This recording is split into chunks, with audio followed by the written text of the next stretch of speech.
And welcome to another episode of South Texas Crossfire. This is Attorney Joe Flores reminding you to join us each and every week right here on KTMV with the Lopez family. Special thanks to Don Humberto. He passed away, but we honor him with each and every show and celebrated over 50 years of broadcasting and the Lopez family. And my good friend, you guessed it, Carlos Lopez, the Ted Turner of South Texas Broadcasting. And we are also on Facebook and Twitter and Time Warner, 100,000 subscribers strong. And also, I've been getting some emails on YouTube from Brazil and all the way as far as the Ivory Coast. So, bienvenue a mes amis qui parlent le français and bem-vindo mis amigos que falam português também. Didn't think I could say hi to you too, right? I did. So now for the record. But anyway, with me today, I have the distinct pleasure of bringing on a candidate that is running and is on a mission for commissioner out there in Calallen and other areas and all points in between, and that is none other than our retired commander, David Torres from our community. Welcome.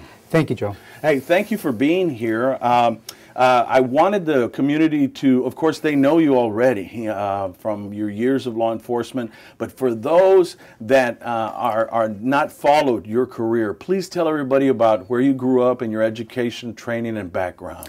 Well, I grew up in the Valley. I grew up in Brownsville. I came to college at CCSU. I had a scholarship to come here. I ended up coming to Corpus, and I just fell in love with the community.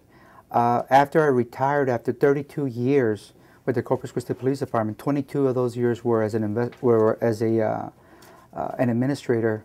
I ended up, falling in love with the city. I had an opportunity to go back to the Valley. I did not want to do that. I wanted to stay here in Corpus, start my own business. I have, doing very well with that, but I wanted to contribute more into the community in another way other than being in law enforcement. When I retired, I had an opportunity twice since then to become a chief of police in a smaller city, and I just didn't want to do that. I want to start my own business. Well, let me ask you about your family. Tell us a little bit about them. I got a brother and my sister. They just recently retired also. Both of them were administrators. In law enforcement? No, actually in education. Oh. My brother was a director at the University of Texas, and down in Brownsville. My sister was a director of continuing education for Brownsville Independent School District.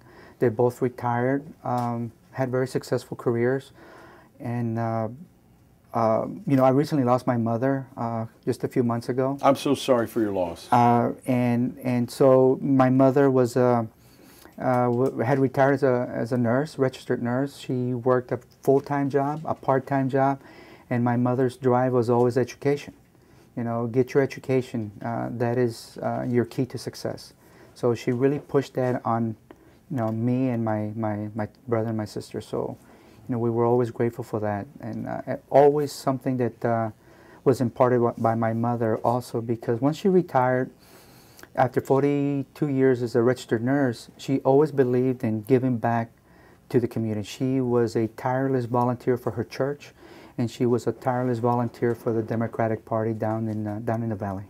Well, and I think you and I have something in common. My mom's a nurse, my wife's a nurse, my brother is an ER nurse there in Calallen, and he is in total support of you also, and my sister-in-law, everybody out over there, very excited about your run. Great. Tell the people out there what you're running for and what area that covers out there. And I know they just assume it's Calallen, but there's many other areas. Yes, it is. I believe that Precinct 1 is probably the most diverse precinct in our county. As county commissioner, As a county commissioner, yes. It's the most diverse county. I mean, the most diverse precinct. You're talking about the North Beach area, a little bit of downtown, the refineries area, a little bit of West Side, the Toloso Midway School District, and then you have also the Calallen School District, which is up in the Northwest.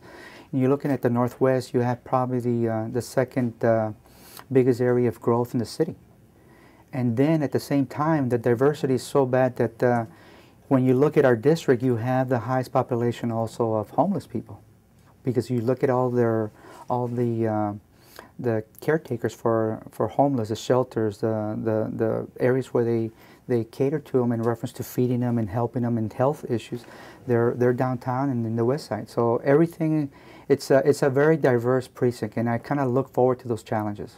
Now, as a law enforcement officer for many years and as a commander and administrator, you also were on a board for the homeless, correct? That is correct. I was in two boards, Joe. I was in the Timmon Ministries, which is up in Flower Bluff with Kay Berry. I served with her, and anything she needed or her group of staff, we tried to help them out as soon as we could. I also served on a homeless issues partnership, which is called HIP. I served with them also.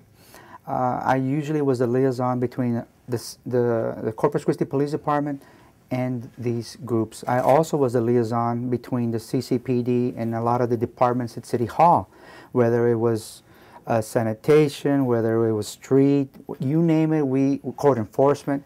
So when I went out to do presentations, believe it or not, 80% of the issues were not law enforcement related. They were quality of life issues. People wanted to get their things resolved and fixed. Well, and people don't understand the gravity of your job. As a police officer, you really were there, boots on the ground in the community, seeing those problems. And we don't hear these things from the present commissioner, who's going to be your opponent in November. We don't hear about the homeless issues in that area. And you know, for those out there who say, and of course he won by a very narrow margin. 172 votes. Right. Exact. So it's going to be a horse race.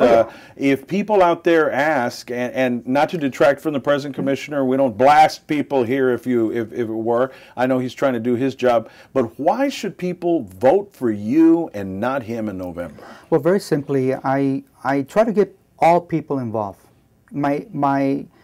The issue with me has been that I was a public servant, and I take that very serious. I was never asked in 32 years, being a public servant, if I was a Republican, Democrat, progressive, or independent. People just wanted to get their issues resolved. At the same time, I never asked if nobody answers the 911 dispatch saying, hey, this is dispatch, are you Republican, Democrat? Right. Hey, we're here to serve. And sometimes public servants, elected officials forget that. And it's built into my DNA, Joe. That's the way I've always done things. Starting with your mom? Exactly. Yeah. So I want to build that forward-looking kind of energy. You say a mission or a cause, it is, because we have so many things, the challenges in our precinct. One of the things I want to do is I want to make sure that they all get looked at, and we create a process to get everybody involved. And that's the issue. Everybody wants to get involved, especially in our precinct. We have a lot of associations, we have a lot of groups, they have a lot of good ideas, and I think they need to be heard. One of the things I keep on hearing, because in my business, when I started my business, I have to work with other businesses, large business. You're talking about multi-million-dollar businesses. And that name of your business right now is? Is Alpha Security Solutions and Investigations. So I provide private investigators, and I provide also uniform services, armed and or unarmed. So obviously I have to cater to businesses. Well, as I went back and forth with different business owners and I'm looking for solutions or bidding for jobs, you know, that was the number one thing that we're losing, that edge as a community, because we're bickering. We're bickering and we're not moving forward. And these are people that have million-dollar jobs here. I mean, sure. Businesses here. They're very successful. Republican, Democrats, independents again. So as I started hearing that, I want to make sure that I go in that direction. Number two is that I want to be responsive and available to our citizens when they, according to their schedule, not my schedule.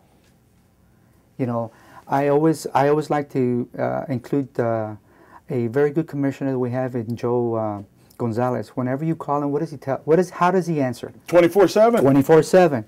You know, I'm not there yet. I'm at 23. But you know what? You got to sleep a little bit. I'm not going to sleep. Yeah. Right. But I tell you what, I want to be available. That to me is the key, is making yourself available to our citizens at their schedule.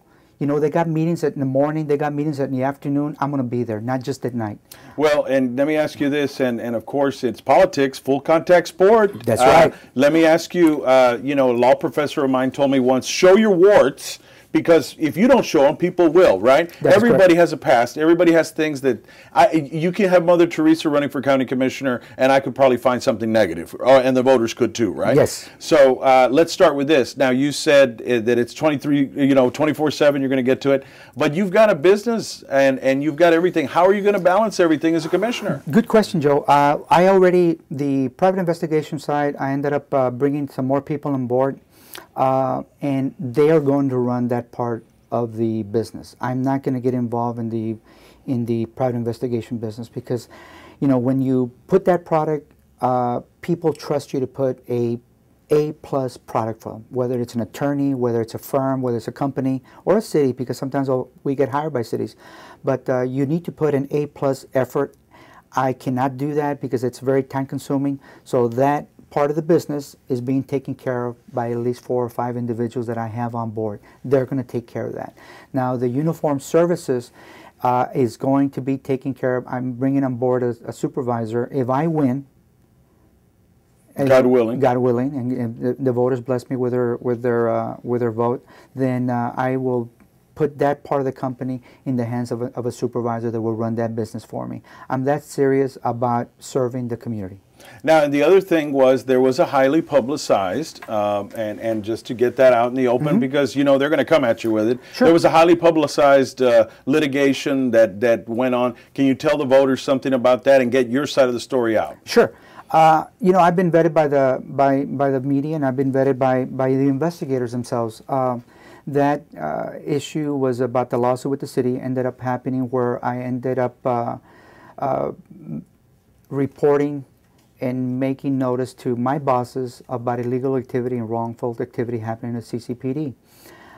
So you saw wrong. I saw wrong. You pointed it out. I pointed it out. And they didn't want you to point it out. Well, and I documented it.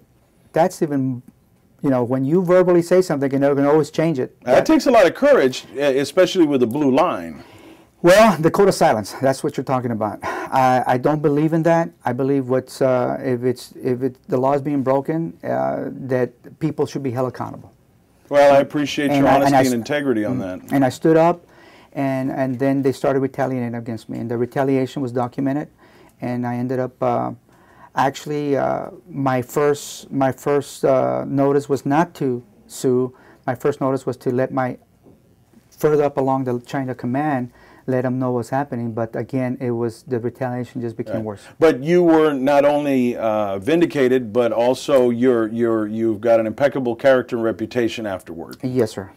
Well, I know that you've got another important meeting. You're pounding on hopefully thousands of doors this summer also, and you're going to be campaigning out over there. I think the voters have the right to find out everything about you. I think we've covered the highlights, but I want you to come back. I want you to update us on your campaign this summer. I will. I appreciate that, Joe. Like I said, I'm looking sometime this coming week. I have talked to so many people, Joe, business people, stakeholders, little league coaches, you name it. I've been out there because I did not want to come out as saying this is my issues. These are the things that I believe. These are the things that people are talking about. These are the things that are resonating from our community. And when I put it together, that's the direction I'm going to take. Well, you're watching David Torres, who retired commander, and from Corpus Christi Police Department. Thank you for serving there and everything you've done. And again, my deepest sympathies for the loss of your mom. I know how it is to lose a parent. And we want you to come back on. David Torres is running for Precinct 1. Precinct 1 for County Commissioner here in Nueces County. He appreciates your vote, and he's going to be back on. And if you want to contact him or help out with the campaign or put up a sign, what's the number to call? Well, they're better than a number, easier than a number would be the website that I have right now. My official website should be going up next week, but I have a email address that you can email me at. It's going to be very simple. Very simple. It's godavidgo1@yahoo.com. GoDavidGo1@yahoo.com. Like the marketing? I mean, you're your own campaign consultant. But anyway, retired commander on a mission, running to be your commissioner 24/7, like the other favorite commissioner we have coming out on here pretty soon. And thanks for your time. I'm not there yet. All right, but you're getting there. David Torres again. Thank you, ladies and gentlemen. We're going to take a break, and we'll be right back. Have you been arrested or are potentially facing criminal charges? You need a trial attorney who is well-versed in the courtroom.